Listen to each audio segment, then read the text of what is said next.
بسم الله الرحمن الرحيم والليل إذا يغشى والنهار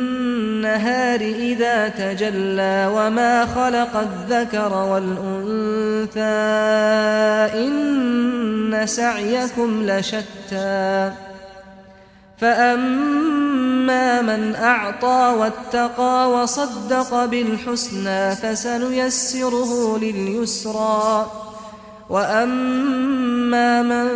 بخل واستغنى وكذب بالحسنى فسنيسره للعسرى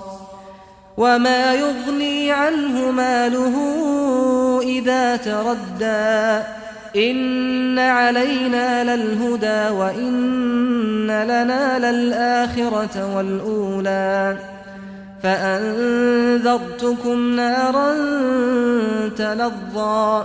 لا يصلاها إلا الأشقى الذي كذب وتولى وسيجنبها الأتقى الذي يؤتي ماله يتزكى وما لأحد عنده من نعمة تجزى إلا ابتغاء وجه ربه الأعلى ولسوف يرضى.